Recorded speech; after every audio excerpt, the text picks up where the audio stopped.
আসসালামু আলাইকুম রহমতুল্লাহ। তো আজকে আমরা যে অনুষ্ঠানটা করব সেটা হলো আমাদের শরীরকে রিল্যাক্সেশন করা। আর শরীর রিল্যাক্সেশন করে আমরা আমাদের মনের গভীরে পৌঁছাতে পারবো, যেখানে আমাদের একটা মনের বাড়ি আছে। সেই বাড়িতে আমরা পৌঁছালে আমরা আসলে আমাদের মনের গভীর স্তরে পৌঁছাতে পারবো। আর মনের এই বাড়িতে অবস্থান করার সময় আমরা আসলে আমাদের বিশ্ব ব্রহ্মাণ্ডের বা গ্যালাক্সির যে কসমিক এনার্জি আছে, সেই কসমিক এনার্জির যে পাওয়ারগুলোকে আমরা নিয়ন্ত্রণ করতে, কসমিক পাওয়ার সাথে আমরা একত্র পোষণ করতে পারবো। এবং কসমিক এনার্জিকে আমরা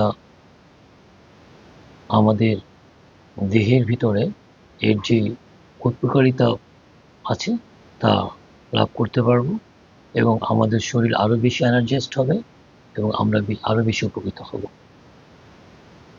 আসলে আমাদের দেহর যে হার্টবিট আছে, এই হার্টবিটটা প্রতি মিনিটে কতবার স্পন্দিত হচ্ছে এর উপরে আমাদের ব্লাড প্রেশার বা রক্তের চলাচলের যে প্রবাহটাকে নির্ধারণ করা হয়। এর দ্বারাই আমাদের শরীরকে নিয়ন্ত্রণ করা হয় যে আসলে আমাদের শরীর প্রতি মিনিটে কতবার স্পন্দিত হচ্ছে। ঠিক একইভাবে আমাদের যে ব্রেন আছে, ব্রেনটির যে ফ্রিকোয়েন্সি আছে, এই ফ্রিকোয়েন্সিটা আসলে প্রতি সেকেন্ডে ভাইব্রেট বা কম্পিত বা স্পন্দিত হয়। এই প্রতি সেকেন্ডে আমাদের এই ব্রেন কতবার ভাইব্রেট হচ্ছে বা স্পন্দিত হচ্ছে তার উপরেই আসলে আমাদের মনের অবস্থা নির্ভর করে। আমরা যখন খুব বেশি উত্তেজিত হয়ে যাই তখন আমাদের এই মনের ভাইব্রেশন বা স্পন্দন একটা উচ্চ পর্যায়ে পৌঁছায় যায়, এবং একটা পর্যায়ে আমরা আমাদের মানসিক নিয়ন্ত্রণ হারিয়ে ফেলি এবং আমরা উত্তেজিত হয়ে যাই। আমরা গালিগালাজ কিংবা আমরা একটা বিশৃঙ্খল কিছু করে ফেলি, যেটা পরবর্তীতে আমাদের জন্য ক্ষতিকর হয়। আমরা খুব এর জন্য আফসোস করি কিংবা আমরা দুঃখিত হই। আমরা যখন জাগ্রত অবস্থায় থাকি, এটা স্বাভাবিকভাবে বাইশ 22 থেকে 24-25-এর মাঝামাঝি থাকে, যেটা খুব স্বাভাবিক একটা অবস্থা। এটাকে 17 থেকে 22 কিংবা 24-এর এই মাঝামাঝি অবস্থাটাকে একটা জাগ্রত অবস্থার স্বাভাবিক অবস্থাকে বলা হয়। আমরা যে আমাদের মানসিক যে সিদ্ধান্তগুলো নিয়ে থাকি, আসলে এই 22-এর যত নিচে আমাদের ব্রেন ফ্রিকোয়েন্সি বা ব্রেন যে স্পন্দনকে নামিয়ে নিয়ে আসতে পারি, ততটাই আমাদের সঠিক এবং স্থিতিশীল অবস্থায় সিদ্ধান্ত নেওয়া হয়।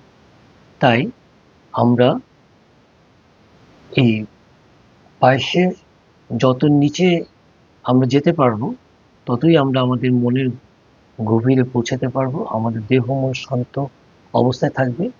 ঠিক একইভাবে আমাদের একটা কাঙ্ক্ষিত লক্ষ্য আছে। যদি আমরা আমাদের এই ব্রেনটির ফ্রিকোয়েন্সি থেকে প্রতি সেকেন্ডে আমরা যদি 7-এ নিয়ে আসতে পারি, তাহলেই আসলে আমাদের যে কাঙ্ক্ষিত অবস্থা আলফা লেভেল, যেখানটাকে আমরা মনের বাড়ি বলি, সেই জায়গাটাতেই আমরা পৌঁছাতে পারবো। এবং এখানে অবস্থান করতে পারলেই আসলে ঘুম এবং জাগ্রত একটা মাঝামাঝি পর্যায়ে অবস্থান করা। এবং আমরা গভীর ঘুমে যখন স্বপ্ন দেখি, তখন এই 7 ফ্রিকোয়েন্সির নিচে অবস্থান করেই আসলে আমরা স্বপ্ন দেখি কিংবা আমরা গভীর ঘুমে পৌঁছাই। তাই আমাদের চর্চার বা আমাদের অনুশীলনের প্রথম যেই পদক্ষেপটা বা আমাদের লক্ষ্য থাকবে, আমাদের এই ব্রেইনের ফ্রিকোয়েন্সিকে আমরা অনুশীলন করে আমরা পর্যায়ক্রমে 7-এ নিয়ে আসতে পারবো। যখনই আমরা 7-এ নিয়ে আসতে পারবো, তখনই আমরা আমাদের মানসিক একটা সুন্দর অবস্থায় যেতে পারবো। এবং দৈনন্দিন চর্চার ফলে আমরা হয়তো এমন একটা লক্ষ্য পৌঁছায় যাব, যখন হয়তো খুব সহজেই আমরা সেখানে পৌঁছে আমাদের প্রয়োজনীয় যে ডিসিশনগুলো আছে কিংবা আমাদের মানসিক যে সমস্যাগুলো আছে বা ইরোটিস আছে বা মিসগাইডিংস যে কমেন্টগুলো আছে, সেগুলোকে আমরা সংশোধন করতে পারবো। এবং এই মানসিক বাড়ি এমন একটা অবস্থা যেখানে থাকলে আপনি আপনার এই বিশ্ব ভূমণ্ডলের সাথে কানেক্ট থাকতে পারবেন এবং সেখানের অনেক কিছুই আপনি উপলব্ধি করতে পারবেন এবং আপনার মানসিক ইচ্ছা শক্তির প্রভাব আপনি সেখানে প্রতিফলিত করতে পারবেন। তো আমাদের এর জন্য যে কাজটা করতে হবে, যে আমাদের দৈনিক দৈনিক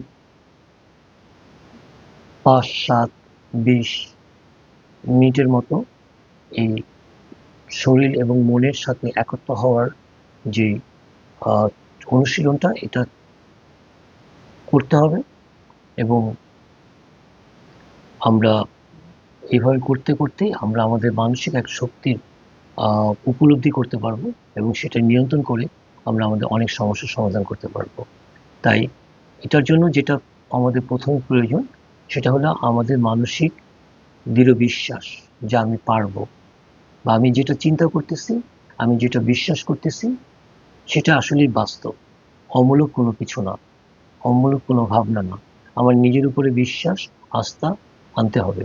সেই বিশ্বাস আর আস্থা আনার জন্য আমাদেরকে অনেক বেশি ডিজায়ার থাকতে হবে, আকাঙ্ক্ষা থাকতে হবে, অনেক বেশি আকাঙ্ক্ষা থাকতে হবে আমাদের, যে আমি আসলে সেই কাঙ্ক্ষিত অবস্থাটা পৌঁছাতে চাই।